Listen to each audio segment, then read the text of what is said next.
Station, this is Houston. Are you ready for the event?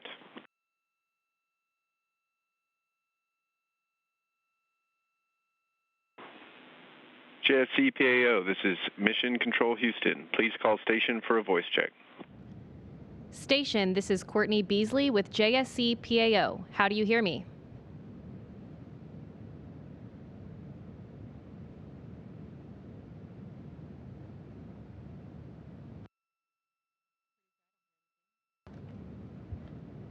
Crew 6, it's great to see all of you today. Thanks for taking the time to answer some questions about your mission ahead of your departure from the station.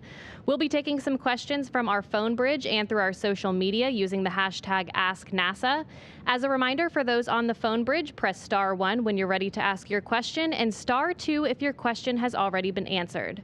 And on social media, be sure to use the hashtag AskNASA if you'd like to submit a question. And if your question is for a specific astronaut, please direct that question to them by name. Before we start taking questions today, we'll kick it off with some opening remarks from Crew 6.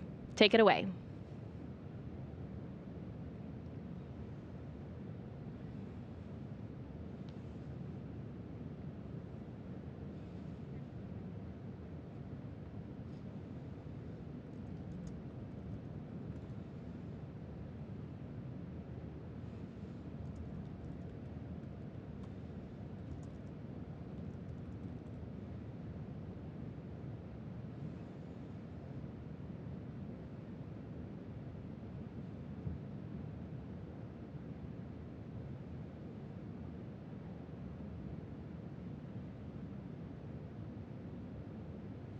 We got a lot done during our mission. We had 2 visiting SpaceX cargo vehicles, the CRS 27 and 28 missions with lots of science on board. We, as a crew, conducted a total of 3 spacewalks. We had the Axiom crew come visit us in May. We've done a lot of maintenance up here, especially this summer. It's been a busy maintenance period. Captured the Cygnus 19 vehicle. And so it's just, those are just a few highlights, but it's been a real adventure and a lot of fun. I did also want to recognize my classmate and colleague, Frank Rubio. We've been up here for 6 months. Frank thought when he flew to space he would be here for 6 months, and partway through his mission he found out that it was extended to a year. His leadership up here as the USOS lead has been incredible.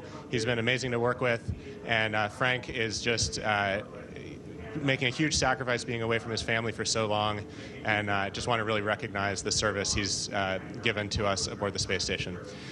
All right, it's my honor to turn it over to Sultan, and I also wanted to just recognize Sultan as the first long-duration UAE astronaut. It's been amazing working with him up here, and getting to see him do the first spacewalk of any astronaut from his region was one of the true highlights of our mission. Thanks so much, Woody. And ground, we have an echo here. If you can turn off the mic whenever we're talking. I totally agree with you guys, Steve, Woody. It's a great pleasure working with you guys. It's been an amazing journey. It's hard to believe that we're already there, right? It's been a trip of a lifetime. I think it's amazing. Every part of it was amazing. Arriving here and saying goodbye to a crew that we had a short handover with them, and we're just gonna do the same with Crew 7. It's hard to believe, honestly. But every part of it was amazing. Our spacewalks, our experiments, our daily routine, the interaction with the students from all over the world, it was really amazing. And just spreading the enthusiasm is really amazing. And hopefully it won't be the end. Hopefully we'll get to fly together as a crew. And we always get to be asked whether we want to fly with the same crew. And I always say 100%. So I would definitely choose you guys to fly in the future again. Over to you. Thank you all. It was a nice experience for me. It was a great crew. My crew members, thank you for each evening, each day what I spent here. And I think we did many useful things for people's future. what will move mankind to forward. Yeah, thank you.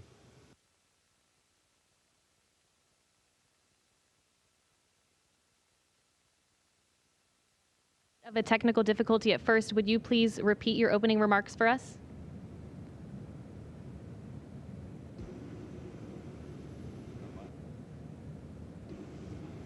Okay, do you have our voice now? We have you loud and clear. It's just for you, Steve, okay, to do you repeat. want us all to repeat our opening remarks? Just for you, Steve, to repeat. Oh, just for me. Oh. They all said such wonderful things. I'm at a loss for words. I started off just basically saying what an incredible crew this has been to serve with, and what a great group. And I really am. It's been a privilege and an honor to spend time on board the International Space Station with them. Since the first day we started training together, it's been just fantastic. Just can't imagine having a better crew. And Woody recognizing Frank, that was fantastic as well. Frank has been an outstanding leader as the USOS lead, and really set the example for us to follow throughout our 6 months on board. And as Sultan said, we are coming to the end of this part of the mission, and I know we'll continue on together. If we do ever get a chance to fly again, that would be incredible, because this is, as you said, a crew I would definitely want to fly again with. All right, thank you all for kicking it off for us, and sorry for that technical difficulty. We'll start taking questions now from our phone bridge. The first question comes from Elizabeth Howell with space.com. Go ahead. Hello, thanks for finding the time. This one is for Woody. Can you give us a little bit more insight into how you filmed all those great behind-the-scenes videos showing daily life on the International Space Station? Thank you. Oh, sure. Well, that's been a lot of fun, and actually I have to credit Sultan, who's helped out many times, actually inspiring me to do little short clips like that, and also helping me out as a cameraman. Really, I just wanted to kind of do something that I hope was authentic and in the moment without too much preparation, just showing some of the amazing work that we get to do up here. So anytime that I had a few extra minutes and thought I was doing something a little bit interesting, I figured I'd pull out a camera and hopefully share it with people so they could see. Okay, and our next question comes from Marcia Dunn with the Associated Press. Yes, hi, Marcia Dunn, AP.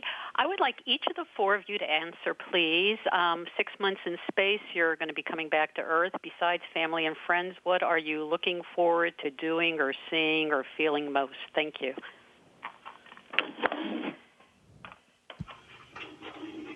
I'm looking forward to the nice ocean air and a peaceful, calm sea. That'll be really nice to get back to, and really just getting around and having that experience. These guys already know my answer. I'm looking forward to a real shower.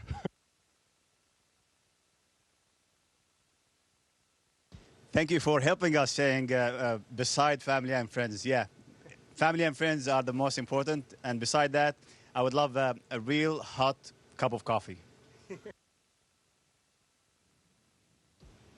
But I think my dream is a bed for good sleeping. I can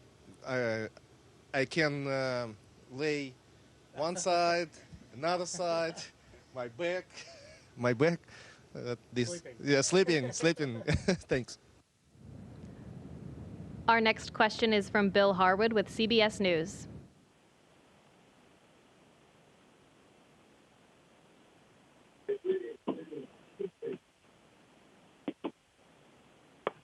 From Bill Harwood, CBS News.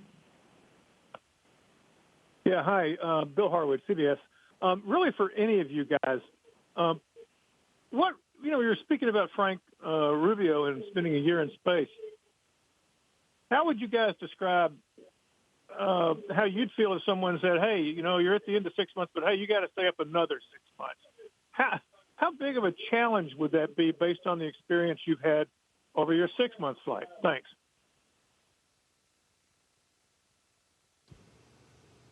Yeah, obviously that would be a real big challenge, especially this late in the game, because we're within a couple of weeks of heading home.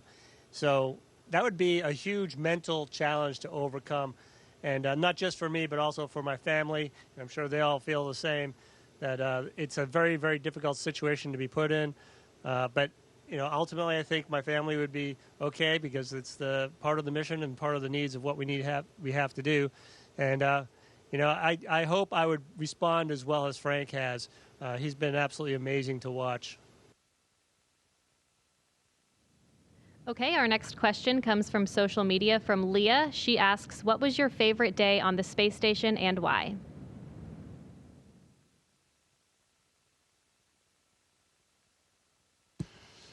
Well, my favorite day was my first spacewalk. That was something I've dreamt of for a very long time, and we had a lot of fun going outside and installing a new IROSA solar array. It was truly the experience of a lifetime.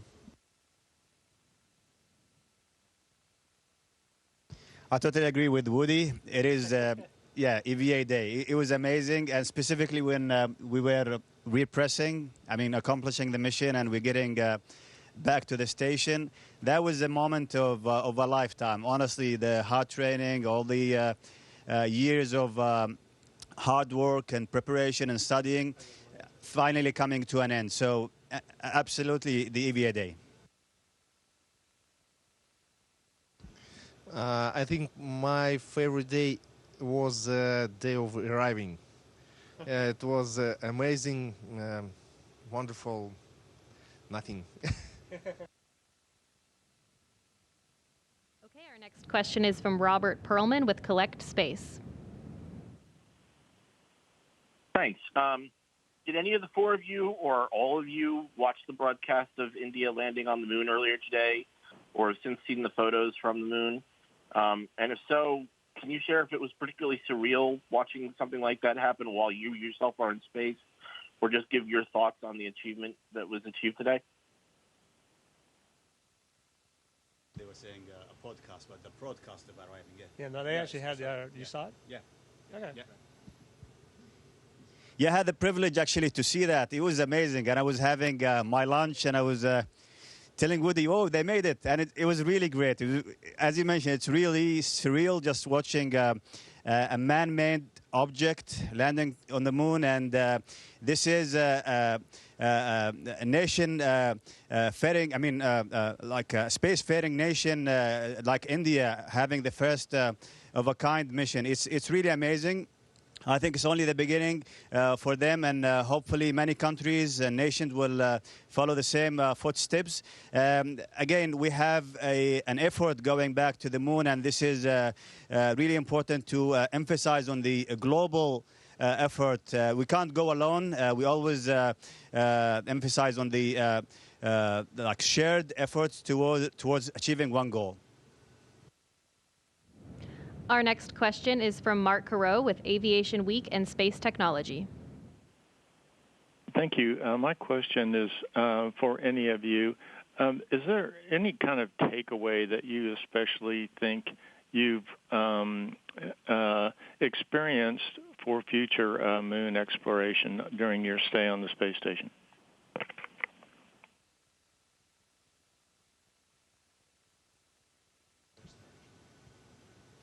I actually think that Sultan kind of summed it up with the last one.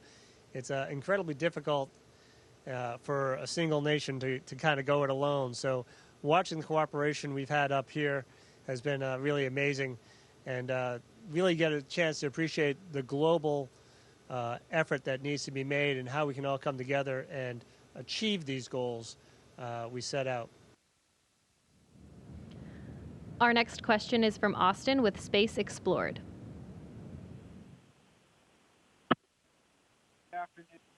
This question, I'll give it to Sultan, but really anyone could answer.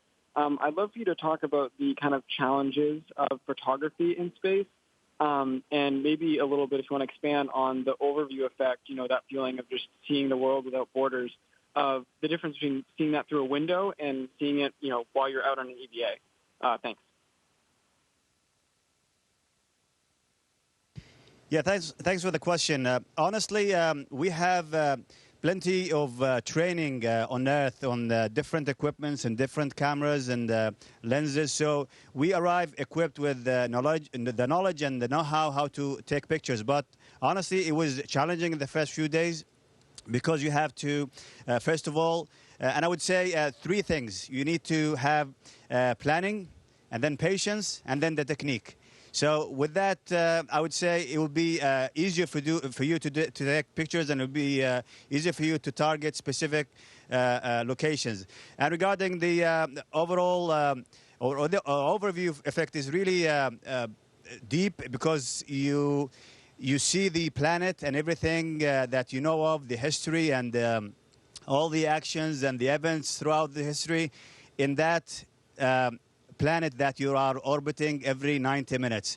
And it's only protected by, I would say, a thin layer of atmosphere. And it's really surreal, like you're living in a planet that is susceptible to damage. That's why we always say we need to protect it. We need to have good care of it, like collectively, as nations. So that is my view of your questions. Our next question is from Elizabeth Howell with Space.com. Hello, this one is for Sultan. I wanted to follow up on the Chandrayaan-3 wonderful news. Were you actually, as a group, watching the broadcast, or were you notified of it? Like, how did you find out that the successful landing had occurred? Yeah, unfortunately, I didn't see it live. I was only checking the social media while having lunch, and it was all over the news. It was really big, and I saw multiple clips of mission control in Israel, and it was, I think, a nation-wide broadcast. I saw the Prime Minister also watching live, so it was really great watching that achievement, and hopefully, as I mentioned, many nations will follow the same footsteps of India. Our next question is from Manuel Mazzanti. Hi, how are you? Congratulations to four of you on a successful mission. This is a question for Sultan Alneyadi. We know you've been super busy during your stay on the station, but also we saw you on a lot of videos, even in social media, interacting with hundreds, if not thousands of students on live sessions, even answering to your own son. How do you feel? Do you think you have fulfilled part of your mission of inspiring new generations of young people in your country?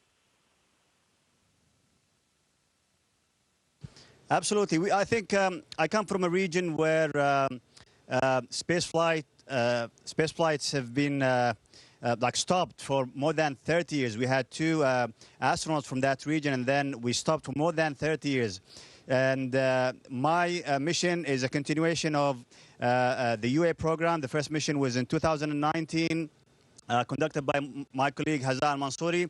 So it's a first of a kind, long duration, and I thought I need to deliver and let's say fulfill the thirst from the audience and the youngsters in that region. We need to give a simple scientific answer to their curiosity. So my plan from right the beginning, just to showcase everything we do here, from science, from the daily life, the routines that we do every day. So I felt like obligated to show that in a real and simple way, so everybody can understand and be beneficial or benefit from the daily life that we do on board the station. Our next question is from Bill Harwood with CBS News. Yeah, thanks. And this one's for Steve or Woody, maybe. What's the one thing you'd want to make sure to explain to Crew 7 once they get on board? In other words, maybe a surprise or two that caught you off guard after you got aboard the station that you'd want to, if not warn them about, at least inform them about. Maybe one or two examples of that. Thanks. All right. Well, I'll provide one, and I'll have Woody fill in the rest. The biggest thing to say is that it'll get better, because when you first get here, when you first get to space, even if you've been here before, that first day, that first couple of days, there's a big transition period, and actually it goes on for about 6 weeks. So patience, and really just keep plugging away, and it all gets smoother, it all gets better, it all gets so enjoyable over the next month or two. Yeah, I think that's really well said. We've actually had a chance to talk with Crew 7 a few times, which has been really enjoyable. Just talking with them mostly about their flight up on Dragon. We are really looking forward to watching Crew 7 launch on Friday morning. We certainly remember our launch fondly, and I think we kind of suggested that it's worth it for them to really focus on Dragon. They've got a dynamic event coming up, and so I'm expecting that they'll be very focused on their launch, their rendezvous, their docking, and then once they get here, the timescales change completely. So they've got a lot of time. We all feel like we want to go 100 miles an hour and put our training to use and be really effective right away, but it's a long road ahead, and so they'll, hopefully have a bit of time to just relax, enjoy themselves, and get into the groove of living and working up here aboard the space station. The next question is from social media from Nisoth. What are your takeaways from spending 6 months in space, and is there something that you would like to continue back here on Earth?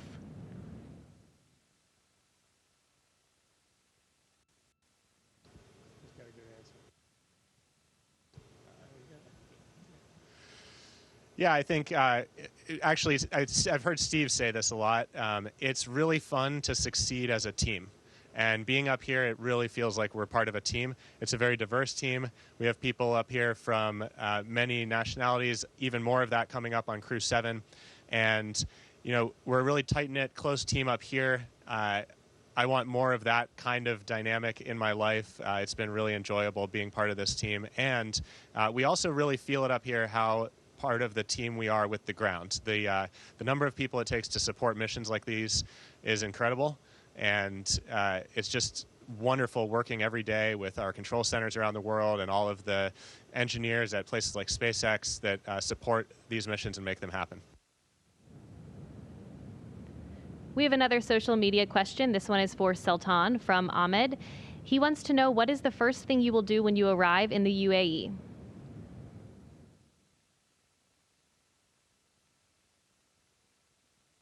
I'll go home.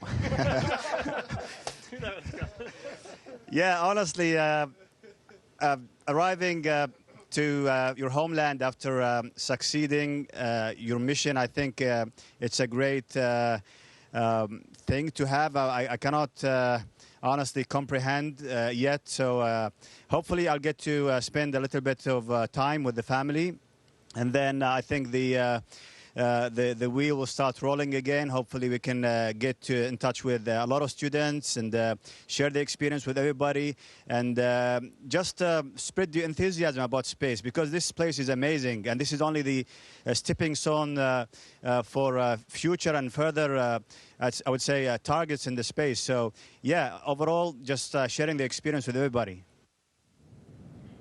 Next question is from Marvin Marshall with Space Report News. Hi, good evening, Crew 6 from Planet Earth here. My name is Marvin Marshall with the Space Report News on twitch.tv. Thank you, NASA, for allowing me this awesome opportunity. And we also want to thank Sultan for all the amazing pictures and videos that you've posted during your 6-month stay. You've inspired us all and no doubt have made your country very proud. My question is for anybody who wants to answer. Have there been any pranks played on each other while you guys were up there? Or, any funny stories that you'd want to share from the past 6 months? Thank you again for all your hard work, and enjoy the ride back to Earth.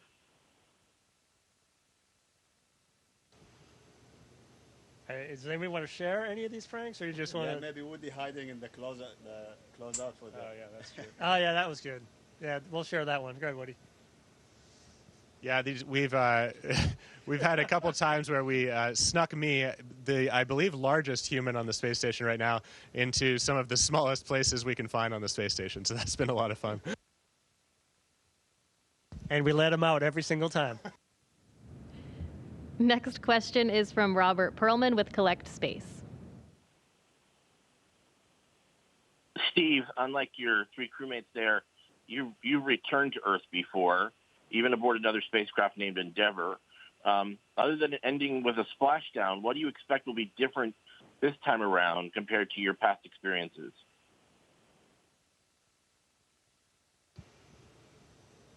Well, I've thought about that a lot, obviously, through the years. And, by my third shuttle flight, I was up walking around. I was perfectly fine after landing. I don't anticipate having that ability this time. I think 6 months and seeing and feeling what that does to your body, I anticipate really having to work harder, much harder to get back up to full strength. And that, I think, is going to be the biggest difference, is the physical challenge of it, of getting back down. Mentally, I think the transition will happen pretty quickly. It's a good routine, and we have a good plan set up to transition ourselves back to the real world and back to the office. Next question is from social media from Vebov.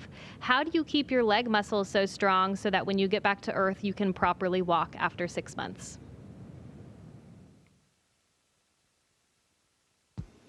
Well, this is a really important question. We know up here on these long-duration missions that we lose both muscle mass and bone density.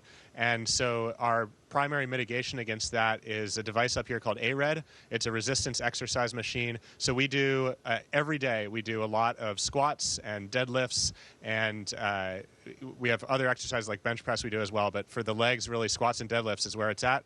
We also do a lot of cardio, but that consistency of exercise is really important for setting us up for success when we return. Our final question is from social media from Anna, asking, how did you start your day on the space station every day?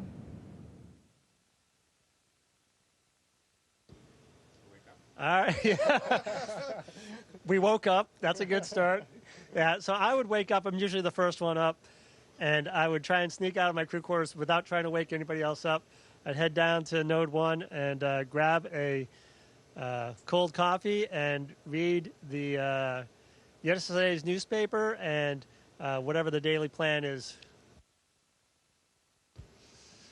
Yeah, I tend to wake up on the later side in this crew, and we have a document called the Daily Summary that Mission Control puts together. The Orbit 3 shift does that. So typically I wake up, take a look at our schedule for the day, see if there's any updates, read the Daily Summary, grab a coffee, and I'm ready to go for the workday.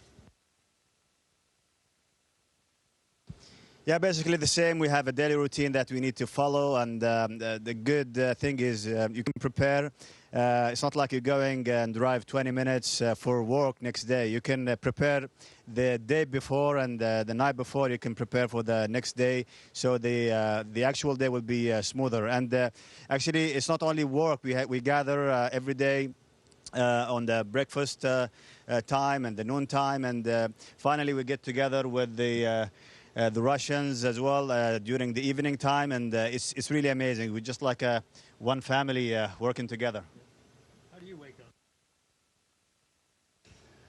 up? I can something add, nothing.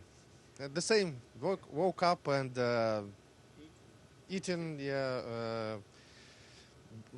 brush my teeth. Practicing guitar as well. Sometimes, but after woke up. Thanks. All right, well, that's all the time we have for today. Thank you to everyone who joined through our various platforms. And Crew 6, thanks again for your time today, and we hope you enjoy your final moments on station. We really can't wait to see you back here on Earth so soon. That'll do it for today. Station, this is Well, Houston thank you all ACR. very much. Greatly appreciate all the questions, and we'll see you on Earth. Station, this is Houston ACR, and that concludes the event. Thank you, all participants. Station, we are now resuming operational audio communications.